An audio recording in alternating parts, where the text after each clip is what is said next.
In this video, I will tell you about the lengthen and reverse tools of AutoCAD.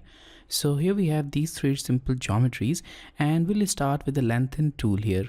So you can use lengthen tool to find out the length of different objects in the AutoCAD drawing, and you can also use it to increase the existing length of the objects. For example, here we have a line and an arc. Now using the lengthen tool, we can increase their length, and here also we can increase the length of this arc or the circumference of this arc, so that will affect the included angle. So to start the lengthen tool, expand the modify panel and select the lengthen tool from here. Now select it and click on the object whose length you want to find. So in this case, I'll click on this line, and here we have the length of line, which is 100 units. Now let's assume that we want to find the length or the circumference of this arc, so click on it, and we have the circumference of the arc along with the included angle. So in this way, you can use this tool to find the length of different geometries. Now using this tool, you can also increase its length. So as you know that the length of this line is 100 unit as shown here. Let's say that we want to change its length to 120 units. For that, I will select this delta option first.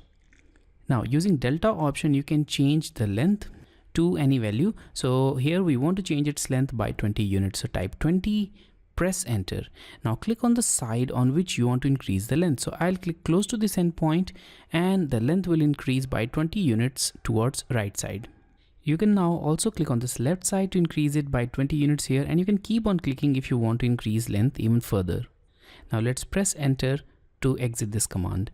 Now I'll press enter again to repeat the command, and now once again I'll change the length of this arc. So in the previous case we have changed the length of this line, now we'll change the length of this arc, but in this case instead of using the delta option, I'll select the percent option. So let's select this percent option.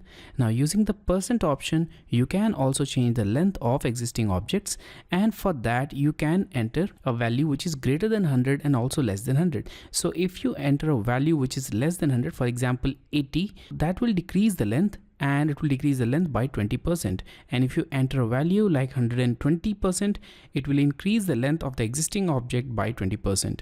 So obviously entering a value of 100% will not make any change. So in this case, I'll enter a value of 70%, and now press enter. Now click on the side of arc from where you want to decrease the length, and here we want to decrease it. So you can see that the length will be reduced. So let's click, and the length has been reduced to 70% of its original value. Again press enter to exit this command. Now you can also press enter to repeat it, and now we have a total length option here. So let's select this total length, and now you can enter a total length for the object. So in this case, we know that the length of this line is now 140 units because we have increased the length by 20 units towards right and left side. Now let's say that we want to decrease its length, and we want to make it equal to 60 units. So I'll type 60 as the total length. Now press enter, and now click on the side from where you want to decrease it. So if you click on the right side, the length will be decreased from this side. If you click on the left side, the length will be decreased from there. So I'll click on this left side. And now here we have the line with a length of 60 units. You can also check it using the lengthen command. So again press enter and click on this line, and here we have this 60 unit length. If you want to change the length of this line now, or the length of this arc dynamically by using your cursor, then you can select this dynamic option, and now you can click on the line and you can move your cursor to change the value. Similarly, you can also click here and change the length of this arc just like this. So now let's erase both of these geometries. So now let's have a look at the reverse tool. So using reverse tool, you can reverse the direction and also orientation of the object. So here we have a polyline, and in this polyline we have this starting width of 0 unit and an ending width of 10 unit. Now let's say that we want to reverse its direction. For that, we need to expand the modify panel and select the reverse tool. So select it. Now select the object and press enter. Now, although you may not see the change in direction, but when you look on the command line, just let's expand it, you'll see that the object direction has been reversed. So obviously the object direction has been reversed, but we are not able to see any change here in this polyline because it has not reversed the order in which the polyline has been made. And in order to apply the change on the order of this polyline, you need to change p line reverse width system variable to 1. So let's type p line reverse widths and press enter. So now you can see that its default value is set to 0. Let's change it to 1 and press enter. Now we'll repeat the command. So let's go to this modify, select the reverse tool, select the polyline and press enter. And now the direction has been reversed and also the orientation has been reversed in this case.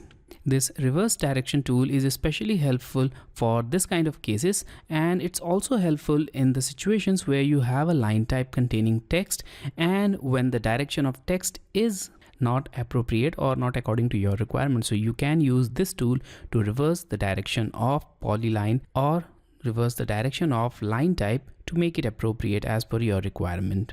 So let's now once again change the system variable back to 0. And let's erase this object as well. So this was all about lengthen and reverse tool of AutoCAD.